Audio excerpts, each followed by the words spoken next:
everybody, there's this big bruise on Andrew's face that made the headlines.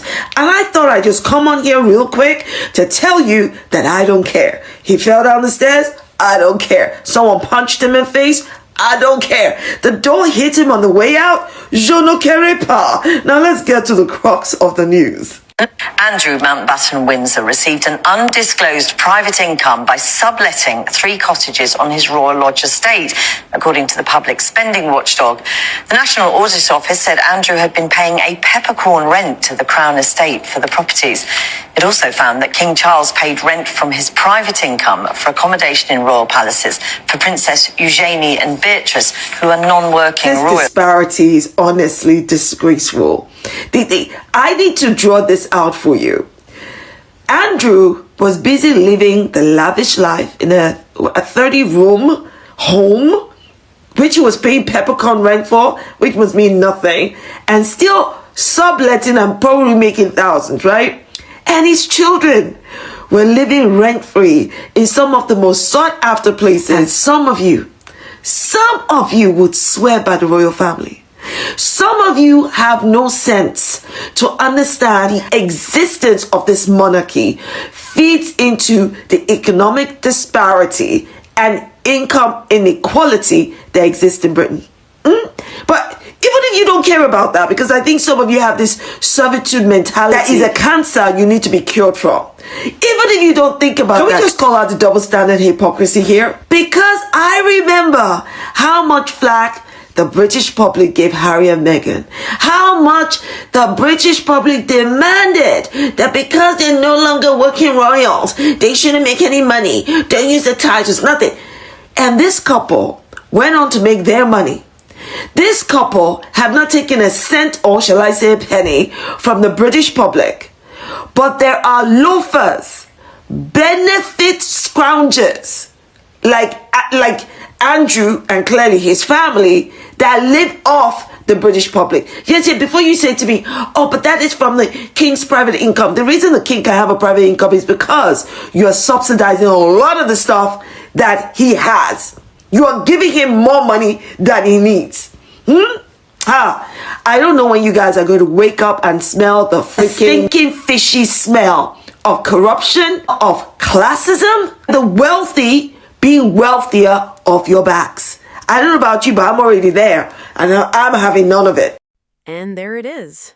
The conversation that many people thought would fade away has suddenly come charging back into the spotlight. Because this is not just another royal headline. This is not simply another debate about a house, a family member, or a financial arrangement. This is a question that has been sitting underneath the surface for years. Are the rules really the same for everyone connected to the royal family? That is the issue Dr. Shola Moshagmamimu is raising. And whether people agree with her criticism or not, she has once again opened a conversation that the royal world has struggled to avoid. Because the moment Prince Harry and Meghan, Duchess of Sussex, stepped away from being working royals, the reaction was immediate. The questions came from every direction. How will they support themselves? Should they still use their titles? Should they have a public platform? Should they make money? Should they continue to have any connection to the institution they were born into and married into? The scrutiny was intense. The attention was enormous. Every decision became a debate. Every move became a headline. And the message from many critics at the time was simple. If Harry and Meghan wanted independence, then they should build a completely separate life. They should not expect the same benefits. They should not expect the same treatment. They should stand on their own. And here is where the controversy begins, because Harry and Meghan did exactly that. They stepped away. They moved across the Atlantic. They started building a different future. They worked on their own projects. They created business opportunities. They focused on their family. They attempted to create a life that was not dependent on being working members of the monarchy. But now, years later, a new debate has erupted, and people are asking why the same level of outrage does not seem to appear when other royals remain connected to the privileges of the institution. This is where the comparison comes in. Because for many supporters of Harry and Meghan, their biggest frustration has never simply been about money. It has been about what they see as a difference in standards, a difference in expectations, a difference in how certain people are treated. And the latest discussion around royal housing has brought that argument right back. The reports involving Andrew and Royal Lodge have created a fresh wave of debate about royal properties, arrangements, and who receives support. The conversation became even louder because of questions surrounding non-working royals and their access to royal-linked resources. And that immediately made people look back at Harry and Meghan's experience. Because one of the biggest examples often brought up is Frogmore Cottage. When Harry and Meghan moved into Frogmore Cottage, the property required significant renovations before it could become a suitable family home. The couple covered the renovation costs through the agreed arrangements at the time.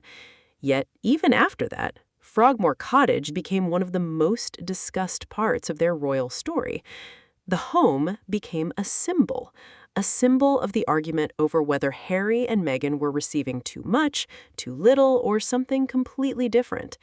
The conversation around them became so intense that a house became a global talking point. And now, critics of the monarchy are asking, why was this treated as such a major issue? Why did the public conversation become so focused on Harry and Meghan's housing situation?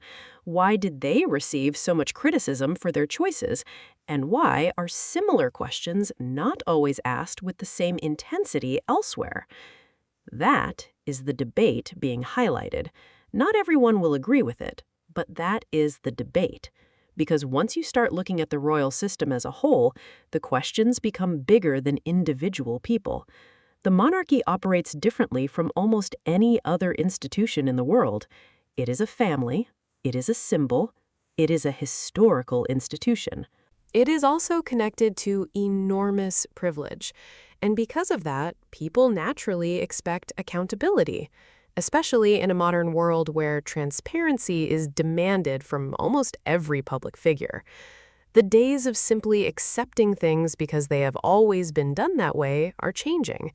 People ask questions now. They investigate, they compare, they challenge. And that is why this topic continues to return, because Prince Harry and Meghan, Duchess of Sussex, became a major example of what happens when someone inside the royal system chooses a different path. Their decision forced people to ask, can someone leave the monarchy and still succeed? Can someone step away from royal duties and build their own identity? Can someone separate themselves from an institution while still carrying the history and attention that comes with it? Those questions became attached to everything they did: their interviews, their documentaries, their business decisions, their public appearances. Everything became a conversation, and many supporters, including me, believe that instead of being allowed to simply create a new life, they became the target of constant criticism. The irony is that independence was exactly what many people demanded from them. They wanted Harry and Meghan to stop relying on royal structures, but when they pursued financial independence, that became another source of criticism. It created a situation where no matter what choice they made, there was always a new argument waiting. And this is why Dr. Shola's comments have gained attention, because she is not just talking about one controversy. She is challenging the way people think about power and privilege. She is asking why some members of the royal family are judged by one standard, while others appear to be judged by another. And this is where the conversation becomes much bigger, because the monarchy has always depended on public acceptance. It survives because people believe in its purpose. But when people start questioning whether the system is fair, that becomes a serious conversation. The question is no longer just who lives in which property. The question becomes, what does this institution represent today? Because in the modern era, people are looking at these situations differently. They are looking at cost of living. They are looking at housing challenges. They are looking at inequality. They are looking at who receives opportunities and who does not. So when they see discussions about royal homes and financial arrangements, it naturally becomes part of a much bigger debate. And this is where the phrase double standard keeps appearing, because fairness is not only about the outcome, it is about consistency. If one person is told they must completely separate themselves from an institution after stepping away, people will naturally ask whether that expectation applies elsewhere. If one person is criticized for benefiting from connections, people will ask whether the same examination applies elsewhere. That is why this debate refuses to disappear, because it is not just about Harry and Meghan. It is not just about Andrew. It is not just about any individual royal. It is about the system itself. And the system is facing a very different world than the one it was created for. A world where people have access to information instantly. A world where public figures are questioned constantly. A world where old traditions are examined instead of automatically accepted. And perhaps one of the biggest challenges facing the monarchy is that younger generations do not always see tradition as enough of an explanation. They want to know why. Why does this happen? Why are these rules different? Why does this person receive criticism while another person does not? Those questions are not going away, and Harry and Meghan's story continues to be part of that conversation because their choice represented something unusual. A royal couple stepping away from the traditional path. A couple saying they wanted more control over their own future. A couple trying to redefine what their lives could look like. That decision created discomfort because it challenged expectations. Royal families are built on continuity, on roles passed down through generations, on people accepting certain positions. Harry and Meghan choosing a different route disrupted that traditional image. And whether someone supports them or not, the impact of that decision is undeniable. It changed the conversation. It forced people to debate what being royal actually means in the 21st century. Is it about duty? Is it about privilege? Is it about tradition? Is it about public service? Or is it a combination of all of these things? Those are the questions now being asked, and this latest controversy has brought them back again. Because people are not only looking at individual actions, they are looking at patterns. They are looking at how different people are treated. They are looking at who gets defended and who gets criticized. And that is why this debate has become so passionate. At the center of it all is one simple idea. The public wants consistency. They want accountability. They want the same standards applied across the board. And until people feel that those standards exist, these conversations will continue. The royal debate is not slowing down. Every controversy creates another question. Every headline creates another argument. And every new discussion reveals another layer of an institution trying to survive in a changing world. Because the biggest challenge for any institution is not criticism. It is when people stop accepting the old explanations and start demanding new answers. And right now, that is exactly what is happening. The questions are louder, the comparisons are sharper, and the debate around privilege, responsibility, and fairness is far from over. Thank you for watching, and I will see you in the video.